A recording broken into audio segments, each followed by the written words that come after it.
Oh. Hey guys, it's me Simone, and we're starting off with the paper portion of creative art journaling. So let's do this. Let's get started. We got a lot to cover. So I talked to you guys a lot about why, how, and what I did in my art journal in my last video, my intro video. And in this video, we're going to talk about papers, different kind of books you can use, and going over all that kind of stuff, and touching on making your own books, because I'm going to be making my book, and I want to give you some examples and some ideas of what paper I used. So, let's get started. So I told you guys in this book, I used a composition notebook. I glued like 3 or 2 pages together. Of course, when you glue more pages together, the better and thicker it was. But I did not have gesso, so none of these pages are gessoed. All the paper just have the exact same absorbency. Make sure I said that right. And nothing changed. So, that being said, I did not use the best quality paper in any of my books. They all were like crappy paper. You know, not like crappy, but and I told you guys last video, only one of my books, which is this one, actually has gesso in it. It's the only book that has gesso in it. And this is of course all these pages are glued together too, but they were glued when I was working on. I didn't glue them in advance. I think these books, this book I glued in advance. I didn't do that with this one, cause I want to make sure I didn't like run out. So I just kind of did that as I go along. But with this book I made, I used cheap cardstock paper. Actually, the cardstock I used, we're going to use it again. I'm going to talk about it. Which was actually this one right here. Yay! This is Recollection paper. Yeah. Back in the day when Recollections paper went on sale a lot more, I would purchase this. Now this is $2. It's an everyday price, so you can't use a coupon, sadly. So I got purchased this. This is 65 pounds, 176 GSM. So well, very not that thick paper. It's actually pretty thin. I haven't tried this paper in so long. It's kind of crazy. But let's talk about paper real quick and books. So there's tons of books you can use, tons of paper you can use, and I didn't purchase this for this video because I don't think I need to, but and a ton of different books you can use. So you have an idea of using a spiral book, which I did use. Now you can use any kind of book. There's tons of books out there that are meant for art journaling, like mixed media books. Now I never purchased a mixed media book, to be frank with you guys, just because it never appealed to me. The quality of the paper was just like the same of like cheap watercolor paper. So I never purchased any one, but you can.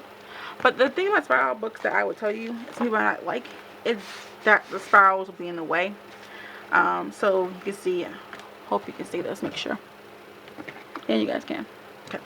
As you can see, the spirals are in the way, so it's not a seamless design. Like in this bound book, you see some like this is just a seamless spread, you know, seamless with no spiral in the middle. So you gotta think of that. Would that bother you having a spiral in here? And of course it's gonna get cruddy because you're gonna be painting on it. Mine's painted up all nice and pretty. So that's the thing about when you get spiral books. But there's tons out there. There's mixed media books, there's watercolor books, but you want to think about that. So you want to do spiral or not. And you have bound books. The only thing I feel about bound books, which can happen, is they can alligator. You can see this one's not alligatoring because I planned precisely how to do this, and I made sure to make my spine bigger than how many pages I put in here, like a lot bigger, so there was no way for this to really alligator, unless I just added in so much dimension, but I didn't. But yeah, your book can alligator. You can alligator in a spiral too, so, and you can think of the thread, because sometimes if you don't get a right book for this purpose, it can break the thread. So something to think about. In this book I'm pretty sure I used dental floss or regular sewing thread. I don't remember. Some idea. You have no. I just use regular thread, and I ended up just doing a double thread. And then you want to think of size. You can see I did tons of different size books here, guys. There's a lot of sizes here. So you gotta think of that when you come into making getting your art journal or buying one, whatever. This is 8.5 by 11, right? By 10. Yeah. Good. So I did like 8.5 by 10. This is, I think, like 9 by almost 6. This is 8.5 by 11. I'm pretty, yep, that's 8.5 by 11. This is 8.5 by 5.5. I did different sizes, and you want to know what size you think fits you best. I like all these different sizes, and I have a book currently going that is 8.5 by 7 inches. But it's just personal preference what you want to do books wise. I like smaller books because sometimes they're less daunting than a bigger book, because if you spread it out like this, you gotta think this is just a regular 8.5 by 11 page. Do you think you could do that? Does that feel daunting? Or does something like this is one of my Bible books that I use. This is a paper in here is 8.5 by 14. That's a big spread, and that might, some people might be daunting. So just think about yourself personally and be like, will this be daunting? That's a lot. You don't have to do a full spread like this. You could just do one page if you choose to. But think about the size reference. I normally go back and forth, full pages, nope. You know, something to think about. And if you're going to travel or not. You know, a smaller book is easier to travel with than a bigger book. A small book is easier to lug around than a bigger book. So, something to think about. We get tons of different paper. So let's talk about paper option you have. I brought some papers out here. I have watercolor paper. This is from Artist Loft. This is a artist level paper right here. I got this on sale. It's really cheap. This is 140 pounds, 300 GSMs. And this quality paper sometimes, a lot of times, reminds me of mixed media paper. Thick, but it's not like super thick. I have paper that's really thick. Where is it though? I don't think I brought it with me.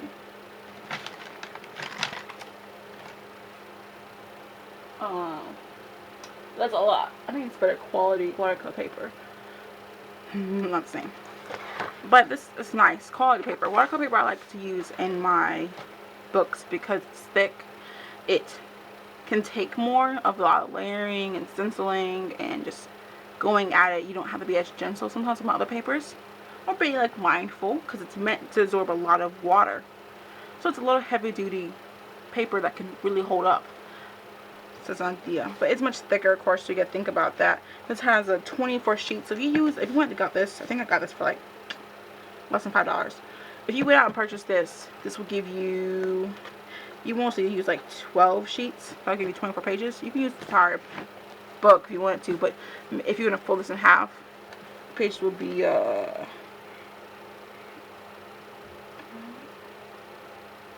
5.5 by 7.5. That's the option right there. You're using right there. I'm not gonna use this for my book. I have other ideas for this. That's why I bought it. I haven't used it yet, but that's why I got this one right here. But you have the option to go out and get watercolor paper. I do like watercolor paper a lot for art length. Thick paper. I said thick paper. This is really good paper, but there's a downfall. You can't use as many sheets with this paper because it's a lot thicker. Unless you don't care about alligating. Yeah, I call that alligating. Alligator.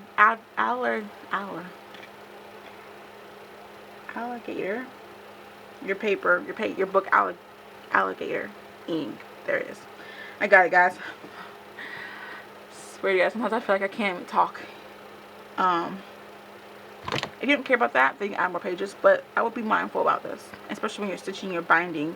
You make sure your stitching and binding can hold paper that's this thick on its own without anything on it. So just think of that. That's one option you have. Then you have Recollections cardstock here. I have two colors here. If you're a person who's afraid or doesn't like the white paper syndrome, if you don't know what that is, I'll explain it to you. White paper syndrome, I call it. It's when you have a spread, it's completely white, in front of you, and it's daunting. You're scared, you're frightened by it just being crisp white. If that's your problem, you can always do a different color paper. If that might help you a little bit, because it's not white, it's not pristine, this is brown, basically. You really can't mess it up. But you have the option to go back and forth with. Both the paper are 65 pounds or 176 GSMs.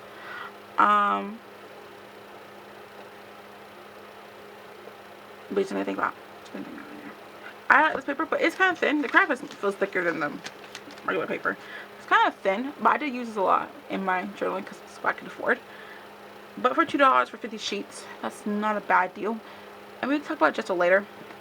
But I did use it without gesso and with gesso, so I mean, actually, I use a lot without gesso. Didn't use it with gesso. Sorry, correction. But you have options there, so you can use this, and you get 50 sheets for $2. So, you know, what do you like? What you can do that. Next paper that I love so much that we're going to talk about real quick that you have here is not this one. I'm sorry. Fooled you. It's this paper.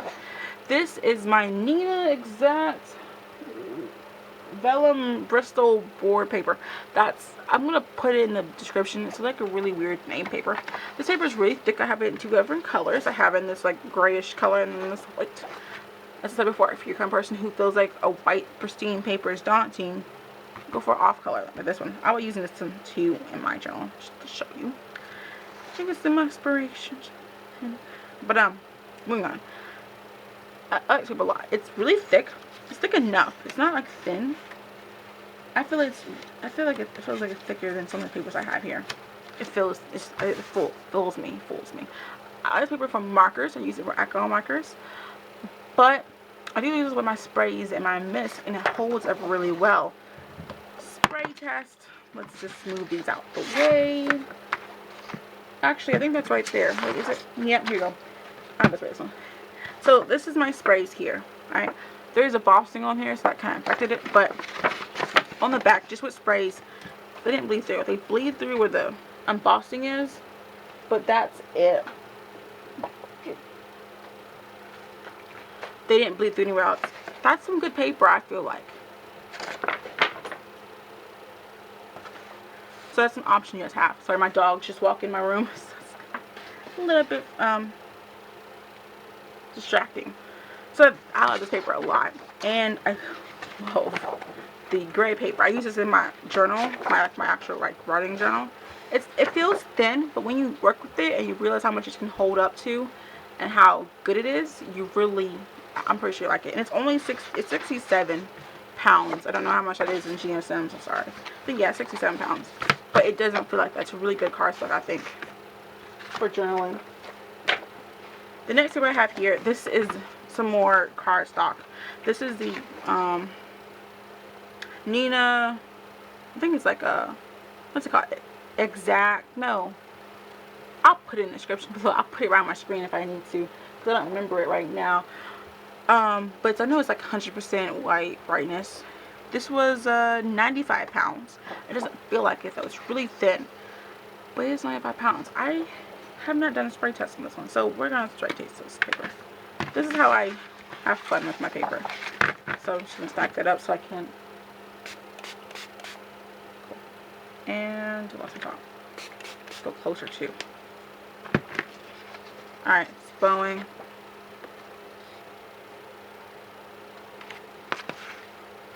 Boom, it's dry. Yep, it's dry. So, we'll see. I've not used this for this kind of stuff yet. I bought this for other things I do, like cards and, I don't know, die cutting, I don't know. I think I just want to try it out. But they had this paper for 100 pounds and 95 pounds. They're really priced. They're not pricey at all. I got 250 sheets off of Walmart. You can get it off Amazon too, but on Amazon this is a, what's it called? Some kind of add-on item. So I don't have $25 to spend to get this paper pad. So because of that, I just got this off of Walmart because they're the same exact pricing. But I just did ship to store and picked it up in like 2 to 3 days. So I have that option for you guys if you want this paper. And so that 95 pound, you can do the 100 pound, it's like 110 pound paper. And it's 250 sheets. I think it's like 576 or something. And this was like 5/16, I don't remember. I might go and get it to try it out, but you have that option too. What else? So that's my cardstock here. The cardstock we're going to be using is going to be the Recollection cardstock, just because it's really cheap and reasonable price. It's not bad here. And I'm going to be using my Neenah Exact Bristol board paper, vellum paper, whatever it's called. I want to use this color in my channels too. I'm going to make 2 of them with you guys. I have 2 different ways, cool ways of doing it. And one of the ways is going to be the same way I made my other one. It's going to be a similar way to making this cereal box one. It's going to be the same exact way actually. And then the other one we're going to make is going to be well, a different way, kind of different technique. I like using this one. I'll show you what it's gonna look like. Wait, no, I can't. It's on my camera. Hold on, I can't do that right now. But I'll show you when we make the book what it's gonna look like. But I hope this was helpful. There's other kind of papers you can use too, guys. There's acrylic paper. So there's tons of paper you can use, or you can just do mixed media paper.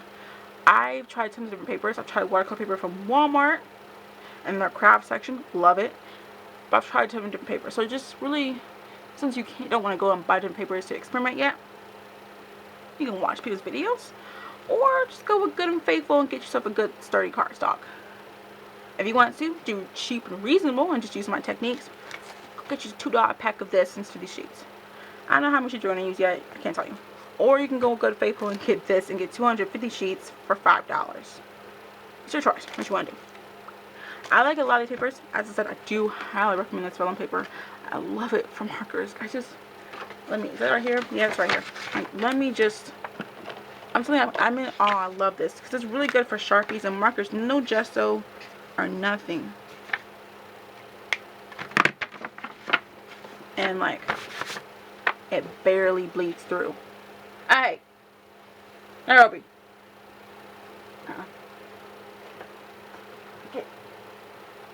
Sorry, that's my dogs. It barely bleeds through.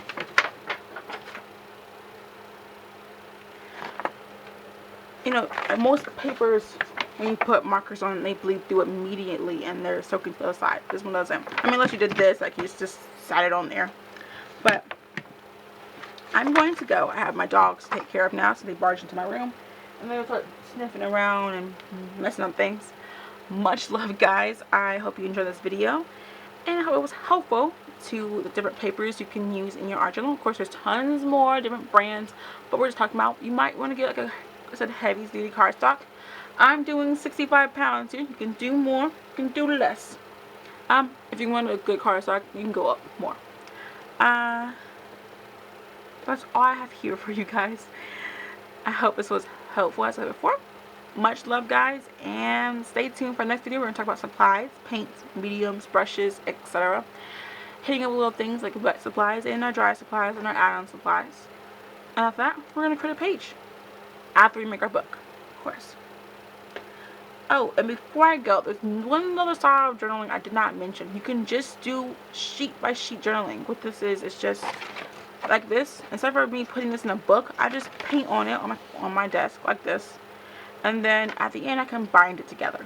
You can do that method too. So that's what I want to briefly mention right there before I go. Alright, guys, much love and get crafty. Bye.